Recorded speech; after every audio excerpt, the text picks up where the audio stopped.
Hello and welcome back to Like Maria from Cambridge. Today I'm going to talk to you about English at university. That's English language and or literature.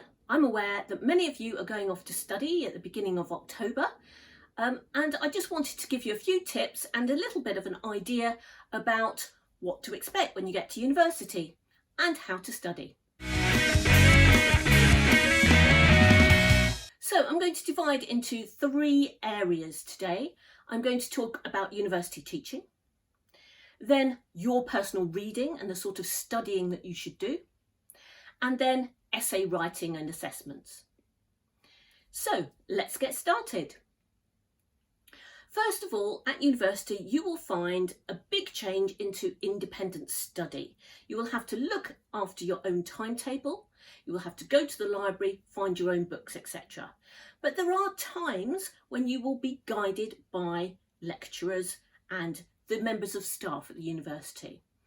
And loosely speaking, and this applies to most subjects, but I'm going to talk obviously about the Englishes, you are going to encounter three types of teaching: tutorials, seminars, and lectures. And I've put them in that order because they go from the most intense to kind of more relaxed.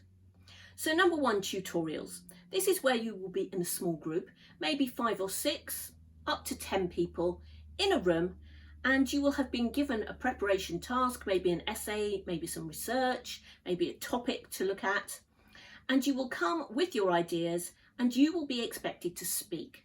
And indeed, you will gain most out of the tutorials if you speak more and interact with your fellow students. So there will be one member of staff, a lecturer or professor, and they will talk to you and answer questions and expect you to answer questions too. And they will get the discussion going, and this can seem a little intimidating at first, but you will soon get used to it. The best advice I can give you about this is to do your preparation carefully and come with questions. I would also really recommend that you take your laptop or something in to make notes on, but also if there are things and words that you don't quite understand and you haven't quite got the chance to ask, you can Google it and look it up. But do feel free, and most lecturers will encourage you to engage and ask. The second type of teaching is seminar teaching, and this will be a bigger group, so there might be 12 to 20, more like a kind of school classroom group. And in a seminar, often a student or a group of students will give a presentation, or the lecturer will give a presentation, and you will be asked to comment on it. So it will be kind of like a mini lecture, but in a setting in a small group. And you will get the opportunity to ask questions and interact. And of course, you will have a heads up on what the topic is. So that's a bit bigger than the tutorial. And you could conceivably sit in the corner and not say much. But of course, you're going to get the most benefit if you do join in. The third type of teaching that you'll encounter at university, and this is very frequent, are the lectures. And the lectures will cover content. They will deliver knowledge to you, and they will cover the most up-to-date scholarship in your field. They will also give you ideas to go and think about yourself, and usually the lectures will come with notes that you can have available, so you can go home and look at them. You make your own notes, of course, and jot down your own thoughts about things, but also there will be a reading list attached and some books to go away, articles, journals, etc., to go away and research. So after the lecture, you should revise your notes, look through them again, and go and read some of those books. So that's the teaching. Number 2, your own reading. I've touched on this a little, but I cannot stress enough that you need to do your own reading. So there's primary sources that you need to read, primary texts that you will be told to read. So if you're doing a Shakespeare course, it will be a Shakespeare play.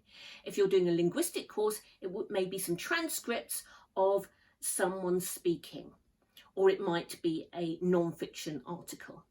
And you have to read those and have ideas about those. That I'm going to call primary reading. But you will also be expected to do secondary reading. And that's the recommended reading around your subject. So if you're studying Hamlet, for example, there will be lots of books and journal articles about Hamlet, and you will need to go off to the library and get some that are associated with the topic you've been asked to investigate, make notes on those and have some thoughts on those. Bring them to the tutorial. Similarly, if you're doing perhaps a transcript of two people speaking, you will read the transcript, but your secondary source will be academic articles about the way people interact in conversation. So you will again have to go away and find these books.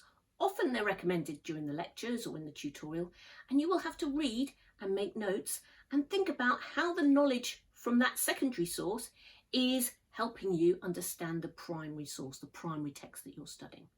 So that's all about your reading. Third section is essays and assessment. And this is, of course, what the tutorials, the seminars, the lectures, and your own personal reading all feed into. The assessment, the essay. So during your course, weekly, you will be expected to write a couple of essays. You will be expected to get together all the knowledge that you've got on the topic you're studying that week and put your thoughts on paper. Now, this can be quite difficult to begin with, especially if you're used to writing very short exam type essays. So you should think of this a little more like a coursework essay. You will have to have an independent idea. You will pull on several different texts. You will include your extra reading and your thoughts based on your teaching. And at the end, you will have to put a list of your references. So this is the culmination of your teaching plus your independent research, putting it down on paper. The best advice I can give you about this is to prepare for your essay thoroughly and leave enough time before the deadline in order to start writing and get everything sorted and down. It may well be that your first couple of essays are not great and you're used to getting really high marks at school in your subjects because you're very successful and you're here doing a degree. But don't let that put you off. Everybody has to start in a less good place when they take on something new. The whole point of the teaching, the reading, research is to improve and eventually get back onto that top place again. So there you have it, the sorts of activities you're going to be doing in an English degree, whether it's literature or language. I wish you all the very best of luck for starting off in late September, October. Well done for choosing an English degree. Please like and subscribe to the channel to keep you updated with all things English.